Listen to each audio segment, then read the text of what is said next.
देवी सर्वभूतेषु मां कूष्मांडाय रूपेण संस्थिता नमस्तस्यै नमस्तस्यै नमस्तस्यै नमो नमः।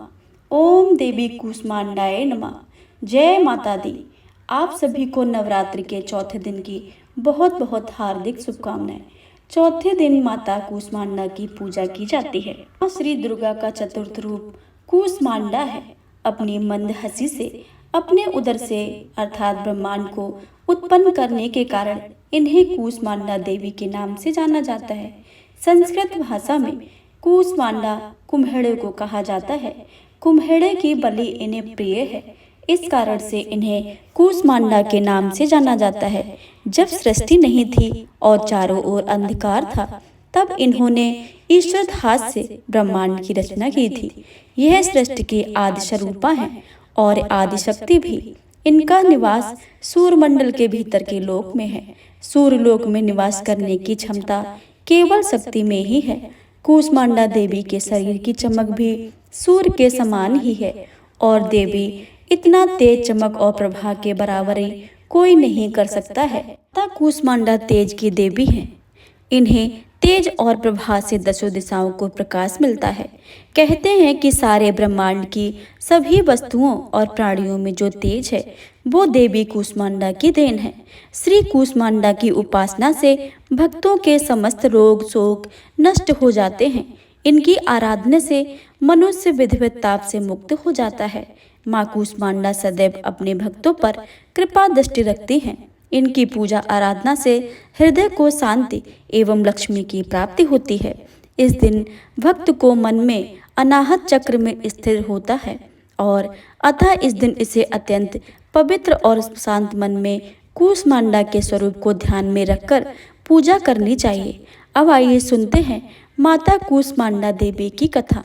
तो प्रेम से बोलिए माता रानी की जय, माता कूष्मांडा की जय। दुर्गा सप्तशती के कवच में वर्णन है कि वह देवी जिनके उदर में त्रिविध तापयुक्त संसार स्थित है वह कूष्मांडा देवी ही है। देवी कूष्मांडा इस चराचर जगत की अधिष्ठात्री है। जब सृष्टि की रचना नहीं हुई थी उस समय अंधकार का साम्राज्य था। देवी कूष्मांडा जिनका मुखमंड सैकड़ों सूर्य की प्रभा से प्रदीप्त है उस समय प्रकट हुई थी।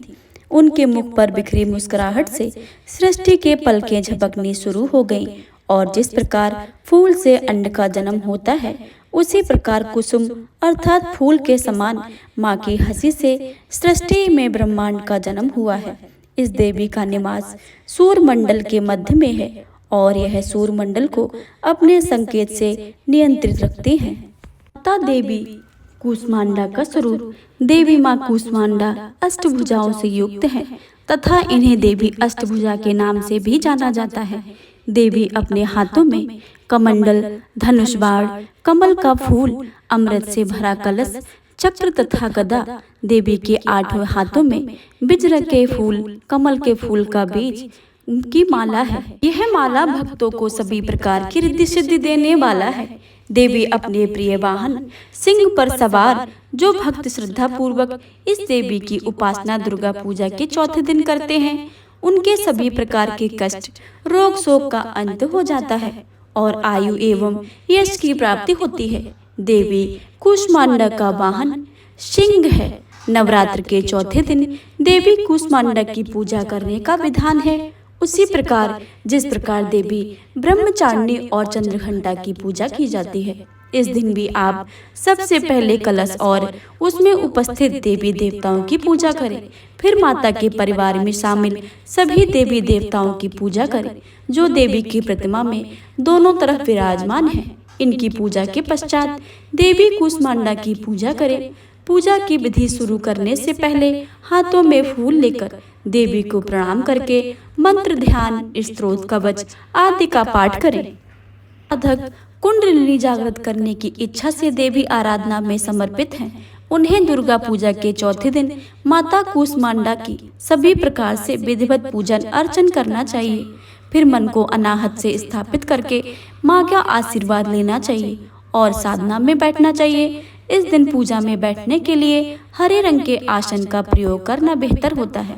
इस प्रकार जो साधक प्रयास करते हैं उन्हें भगवती कूष्मांडा सफलता प्रदान करती हैं, जिससे व्यक्ति सभी प्रकार के भय से मुक्त हो जाता है और माँ का अनुग्रह प्राप्त करता है। अतः इस दिन पवित्र मन से माँ के स्वरूप का ध्यान में रखकर पूजन करना चाहिए। माँ कूष्मांडा देवी की पूजा में भक्त के सभी रोग और दोष नष्ट हो जाते हैं। माँ की भक्त से आयु, यश, बल और स्वास्थ्य की वृद्धि होती है। यह थी माता कूष्मांडा की व्रत कथा। करते समय इस मंत्र का जाप अवश्य करें। या देवी सर्वभूतेषु माँ कूष्मांडा रूपेण संस्थिता नमस्तस्यै नमस्तस्यै नमस्तस्यै नमो नमः। सभी सुनेंगे नवरात्र के दिनों में हर रोज सुनने वाली माता की बहुत ही पावन व्रत कथा। आप सभी से अनुरोध है कि कथा को सुनने से पहले कमेंट बॉक्स में जय माता दी अवश्य ही लिखें और चैनल पर नए आए हैं तो चैनल को सब्सक्राइब अवश्य कर लें, ताकि आने वाली सभी वीडियो की जानकारी सबसे पहले आपके पास पहुंचे। आइए सुनते हैं नवरात्र के दिनों में रोज सुनी जाने वाली व्रत कथा। नवरात्र व्रत कथा के अनुसार एक समय बृहस्पति जी ने ब्रह्मा जी के समक्ष चैत्र अश्विन मास के शुक्ल पक्ष में पड़ने वाले नवरात्र व्रत का महात्म्य जानने की इच्छा बताई। इन्होंने कहा, इस व्रत का क्या फल है, किस प्रकार किया जाता है, सबसे पहले इस व्रत को किसने किया है, ये सब विस्तार से कहिए। बृहस्पति जी के प्रश्नों को जवाब देते हुए ब्रह्मा जी ने कहा, हे बृहस्पति, प्राणियों की हित करने की इच्छा से तुमने बहुत अच्छा प्रश्न किया है। जो इंसान मनोहत पूर्ण करने वाले माँ दुर्गा, महादेव, सूर्य और नारायण का ध्यान करते हैं वे धन्य हैं। यह नवरात्र व्रत संपूर्ण कामनाओं को पूर्ण करने वाला है। को करने से पुत्र चाहने वाले को पुत्र, धन चाहने वालों को धन और सुख चाहने वालों को सुख मिलता है। इस व्रत को करने से रोगी मनुष्य का रोग दूर हो जाता है, घर में समृद्धि की वृद्धि हो जाती है, बंदिया और काक बंदिया को भी पुत्र की पैदा होता है, समस्त पापों से छुटकारा मिल जाता है। जो मनुष्य इस नवरात्र व्रत को नहीं करता है वह अनेक प्रकार के दुखों को भोगता है। यदि व्रत करने वाला मनुष्य सारे दिन उपवास न कर सके तो एक समय भोजन करे और इस दिन बांधवों के सहित नवरात्र व्रत की कथा का श्रवण करे। हे बृहस्पति, जिसने पहले इस महाव्रत को किया था वह कथा मैं तुम्हें सुनाता हूँ।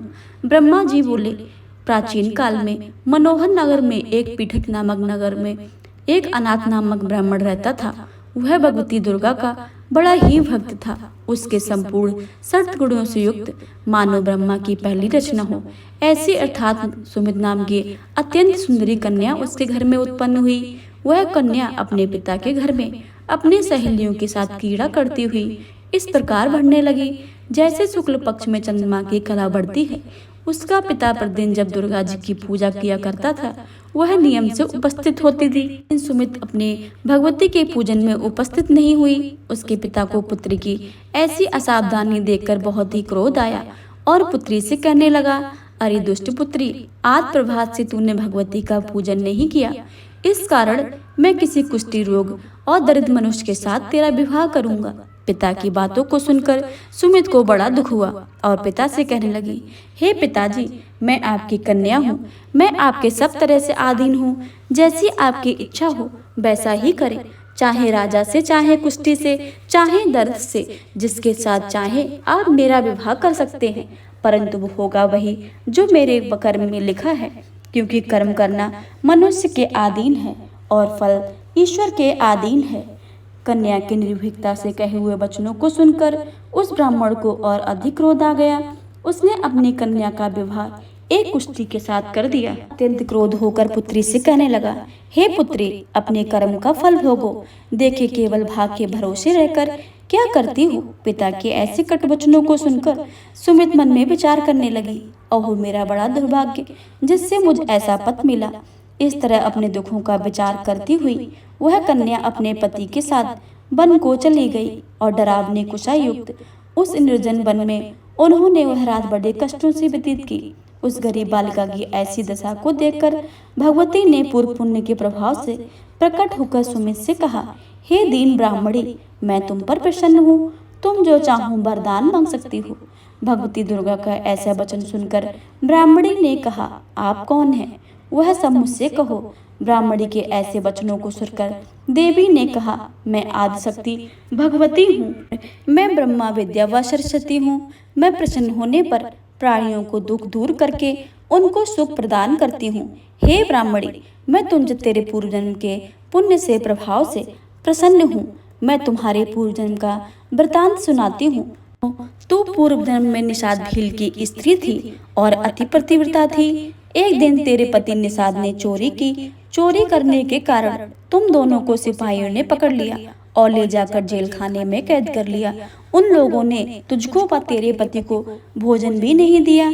इस प्रकार नवरात्र के दिनों में न तुमने कुछ खाया और न जल ही पिया। इस प्रकार 9 दिन का व्रत पूर्ण हो गया। हे ब्राह्मणी, उन दिनों में जो व्रत हुआ है, इस व्रत के प्रभाव से प्रसन्न होकर मैं तुम्हें मनवांछित वर दे रही हूँ। तुम्हारी जो इच्छा हो सो मांग सकती हो। इस प्रकार दुर्गा के वचनों को सुनकर ब्राह्मणी बोली, अगर आप मुझ पर प्रसन्न हो तो हे दुर्गे, मैं आपको प्रणाम करती हूँ। कृपा करके मेरे पति का कोढ़ दूर करो। देवी ने कहा, उन दिनों जो तुमने व्रत किया था, उस व्रत के एक दिन का पुण्य अपने पति को कोढ़ दूर करने के लिए अर्पण करो। उसके पुण्य से तेरे पति कोढ़ से रहित सोने समान शरीर वाला हो जाएगा। देवी के वचनों को सुनकर वह ब्राह्मणी बहुत प्रसन्न हुई। पति को निरोग करने की इच्छा से जब उसने तथास्तु ऐसा वचन कहा, तब उसके पति का शरीर भगवती दुर्गा की कृपा से कुष्ठहीन होकर अति कांतिमय हो गया। वह ब्राह्मणी पति को देखकर देवी की स्तुति करने लगे। आप दुर्गति को दूर करने वाली, तीनों लोगों का संताप हरने वाली, समस्त दुखों को दूर करने वाली, रोगी मनुष्य को निरोग करने वाली, प्रसन्न होने पर मनवांछित वर देने वाली, दुष्टों का नाश करने वाली, जगत की माता हो। हे अम्बे, मुझ अपराध रहित अबला को मेरे पिता ने कुष्ठी मनुष्य के साथ विवाह करके मुझे घर से निकाल दिया। पिता से तिरस्कार निर्जन वन में विचरती रही। आपने मेरा इस विपदा से उद्धार किया है। हे देवी, मैं आपको प्रणाम करती हूँ, मेरी रक्षा करो। उस ब्राह्मणी की ऐसी स्तुति को सुनकर देवी बहुत प्रसन्न हुई और ब्राह्मणी से कहा, हे ब्राह्मणी, तेरे उदालय नामक अति बुद्धिमान, धनवान, कीर्तिमान और जितेंद्रीय पुत्र शीघ्र ही उत्पन्न होगा। पर देकर देवी ने ब्राह्मणी से फिर कहा, जो कुछ तेरी इच्छा हो वह मांग ले। सुमित ने कहा, हे भगवती, अगर आप मुझ पर प्रसन्न हैं तो मुझे कृपा करके नवरात्र व्रत की विधि का विस्तार से वर्णन करें। ब्राह्मणी के ऐसे वचनों को सुनकर माँ ने कहा, हे ब्राह्मणी, मैं तुम्हारे लिए संपूर्ण पापों को दूर करने वाले नवरात्र व्रत की विधि बतलाती हूँ। चैत्र मास के शुक्ल पक्ष की प्रतिपदा से लेकर 9 दिन तक व्रत करें। यदि दिन भर व्रत न कर सके तो एक समय भोजन करें। शुभ मुहूर्त में घट स्थापन करें और वाटिका बनाकर उसको प्रतिदिन जल से सींचे। महाकाली, महालक्ष्मी और महासरस्वती इनकी मूर्तियां स्थापित करें। उनकी विधि पूर्वक पूजा करें। बिजौरा के फूल से अर्घ देने से रूप की प्राप्ति होती है। जायफल से अर्घ देने से कीर्ति की प्राप्ति होती है। दाग से कार्य की सिद्धि होती है। आंवले से सुख की प्राप्ति होती है। केले से अर्घ देने से आभूषणों की प्राप्ति होती है। इस प्रकार फलों से, फूलों से अर्घ देकर व्रत समाप्त होने पर 90 दिन विधि विधान से हवन करें। खाड़, घी, गेहूं, शहद, जौ, तिल, बिल्व, नारियल, दाख और कदम सामग्रियों से हवन करें। आंवले से कीर्ति और केले से पुत्र होए। कमल से राज सम्मान और दाखों से सुख संपत्ति की प्राप्ति होती है। खाड़, घी, नारियल, शहद, जौ और तिल तथा फलों से होम करने से मनोवांछित वस्तु की प्राप्ति होती है। व्रत करने वाला मनुष्य इस विधान से होम करके आचार्य को अत्यंत निर्ममता से प्रणाम करे और यज्ञ की सिद्धि के लिए उसे दक्षिणा दे। इस प्रकार बताई हुई विधि के अनुसार जो व्यक्ति व्रत करता है उसके सभी मनोरथ सिद्ध हो जाते हैं। इसमें तनक भी संदेह नहीं है। इन दिनों में जो दान आदि कुछ किया जाता है उसका करोड़ों गुना फल मिलता है। इस नवरात्र व्रत करने से अश्वमेध यज्ञ का फल मिलता है। हे ब्राह्मणी, इस संपूर्ण कामनाओं को पूर्ण करने वाले उत्तम व्रत को तीर्थ, मंदिर अथवा घर में ही विधि के अनुसार करें। ब्रह्मा जी बोले, इस प्रकार ब्राह्मणी को नवरात्र व्रत की विधि बताकर दुर्गा देवी अंतर ध्यान हो गई। जो मनुष्य या स्त्री इस व्रत को भक्ति पूर्वक करता है वह इस लोक में सुख पाकर अंत में मोक्ष को प्राप्त करता है। ब्रह्मा जी के बृहस्पति जी ने कहा, यह दुर्लभ व्रत का महात्म्य मैंने तुम्हारे लिए बतलाया है। ऐसा सुनकर बृहस्पति जी आनंद के कारण रोमांचित हो गए और कहने लगे, हे ब्रह्मा जी, आपने मुझ पर अति कृपा की जो आपने इस महात्म्य को सुनाया है।